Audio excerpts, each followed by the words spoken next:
From MTN News, this is Montana This Morning. It's probably a smart idea. Putting plans on pause. Why state and city leaders, a part of the Billings Heights, will no longer house a new hospital for now. Very fulfilling, though, to know that the community wants my work. Protecting the arts. What a proposed committee could do for public art in Billings. And a story of music continues. How the gift of a grand piano to MSUB is bringing its history to the fingertips of students. Those stories and much more coming up in the next hour. Good morning and welcome back to Montana This Morning on this Thursday, August 21st. I'm Charlie Klepps in for Haley Monaco here with Miller Robson. Charlie, good to see you, buddy. Good to see you too. You brought some, more mild temperatures. Yeah, it didn't get as hot as we thought it would yesterday here in Billings. Some areas did see some records. Let's just take a look, just a step back. We only hit 93 yesterday in Billings. We thought we may hit 98, which would have tied the record. Didn't quite get there. Some cloud cover, a little bit of smoke out there, keeping the temperatures down just a bit. And that cold front coming in a little quicker than anticipated. But you see, we did have some areas that did hit the century mark. Now, Livingston didn't hit 100, hit 96, but it did tie a record.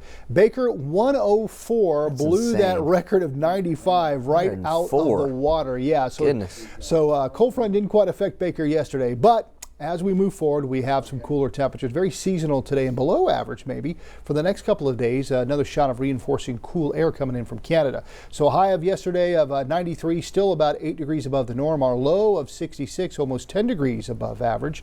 Top gust yesterday of 25 miles an hour. Was a dry day yesterday. We may see a little bit of rain later this evening, but as we move forward here in Billings, not a lot of moisture over the next 7 days.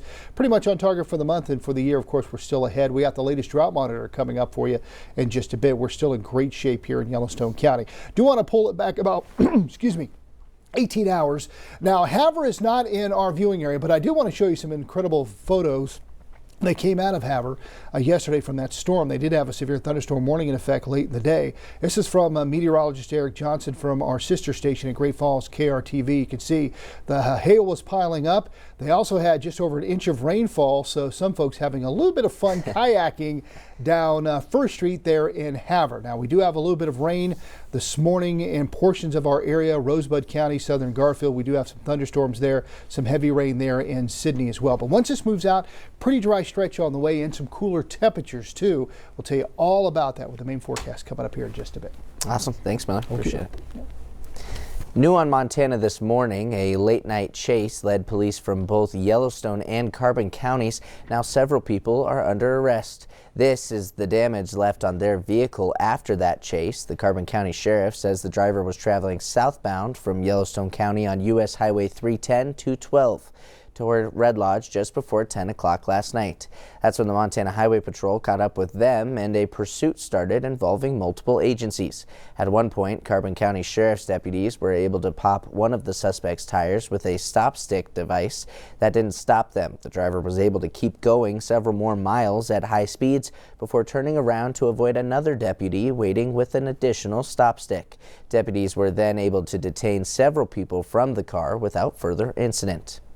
Meanwhile, a missing hiker from Minnesota who never returned from Bighorn County, Wyoming, is now presumed dead.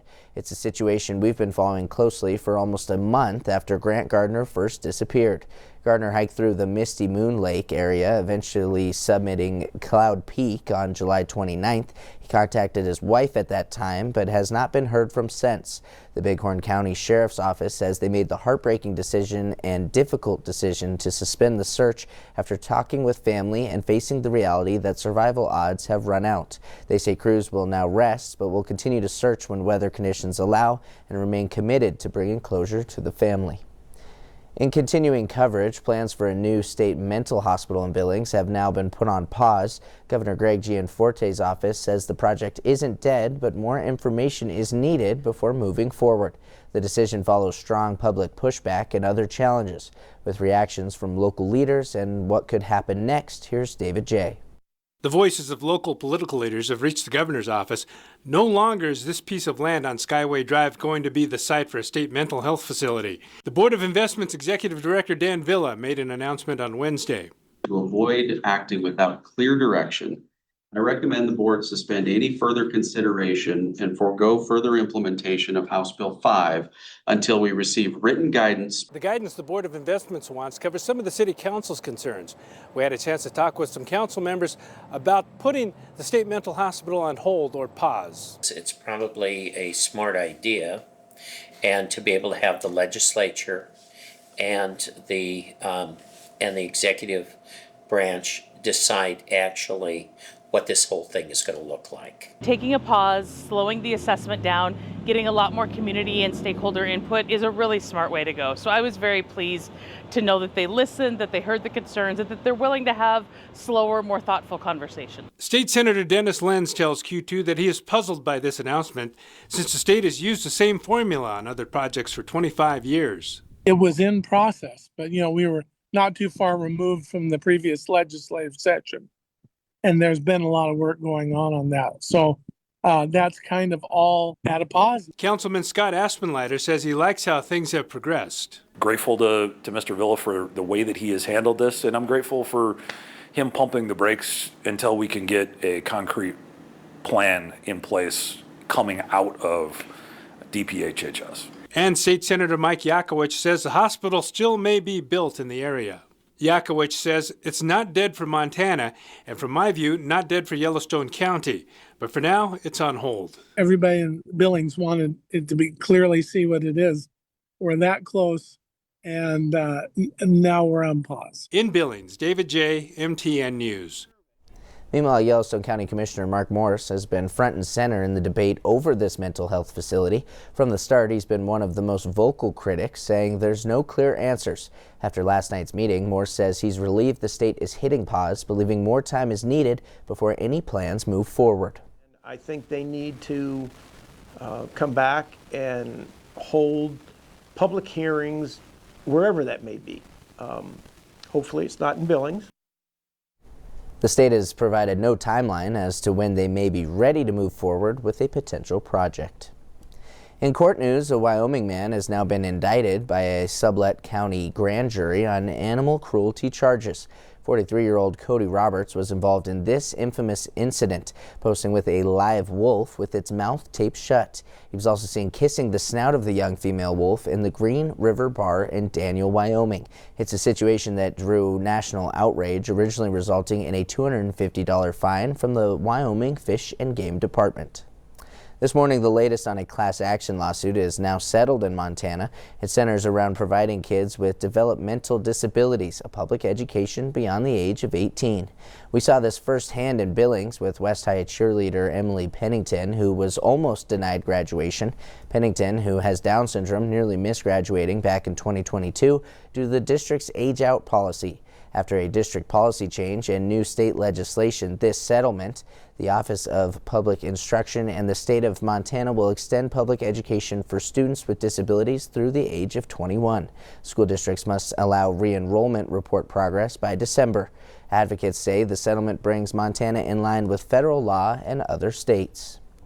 A new Billings art policy will soon be in the hands of City Council. It's a policy that would ultimately determine what and where public art can go on city property.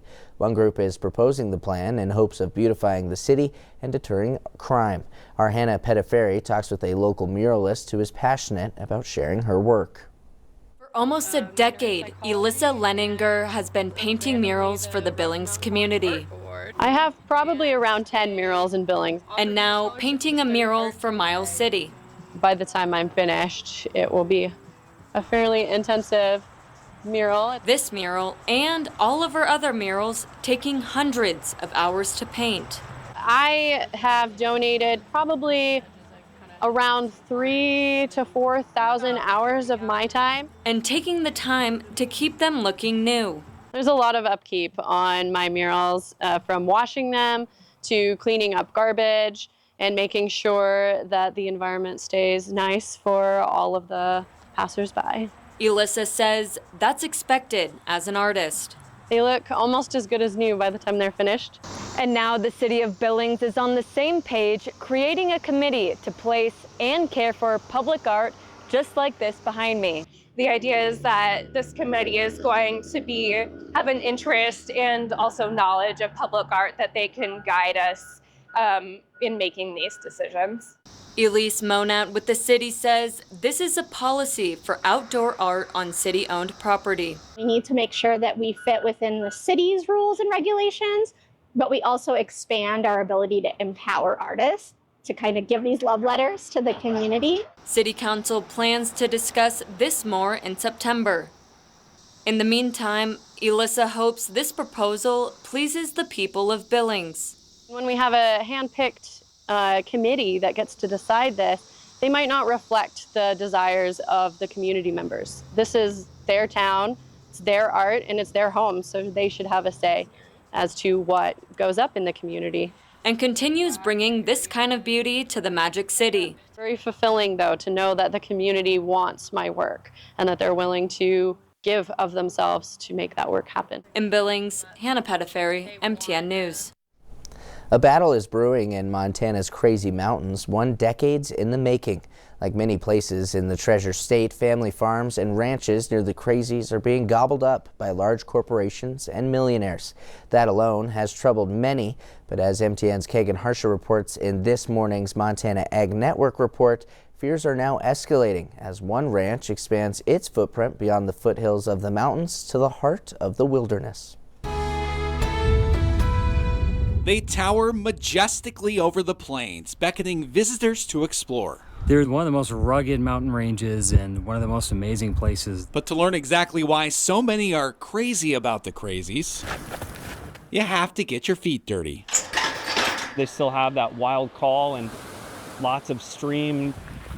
My son and I hit the trail on a recent Friday. Our destination, Twin Lakes. Twin Lakes is the very heart of the Wild Crazies. We made the 5-mile climb to see why some fear this piece of paradise may be losing some of its luster.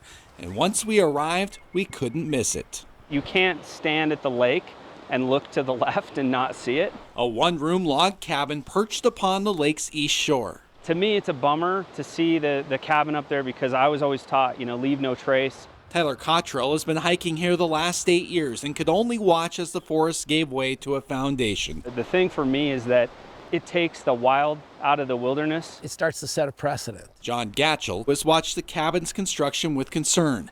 Gatchell spent his career advocating for wild places with the Montana Wilderness Association and Wild Montana. That it's just the beginning of the erosion and the loss of the public values that are there, of the wildness of that place that makes it special. The cabin, built on one of the Crazy Mountains' private in-holdings, is the first permanent structure to be built in the heart of this wilderness. On this day, no one was home, but the cabin is owned by David Lucian, the co-founder of a private equity firm and formerly with Goldman Sachs. In 2012, Lucian purchased the Lazy K Bar Ranch at the foot of the Crazies. He also owns the infamous Switchback Ranch, one of the largest cattle ranching operations in the Northern Rockies at 160,000 acres. We repeatedly reached out to Lucian, but our calls and emails were not returned. It used to be that it was nice, they could build a big house with a view of the mountains. And now there's this effort to possess our mountains, even a special place like the Crazy Mountains. That's not something for one person, that's something for all of us. And on the west side of the Crazies, similar concerns. Construction of a golf course on the former Marlboro Ranch has led to a fight over water rights.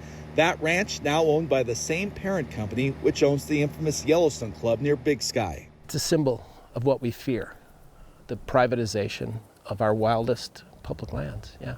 Wild and also breathtakingly beautiful, smack dab in the middle of this stunning state that we all call home. It's as beautiful as any national park in the world. Kagan Harsha, MTN News.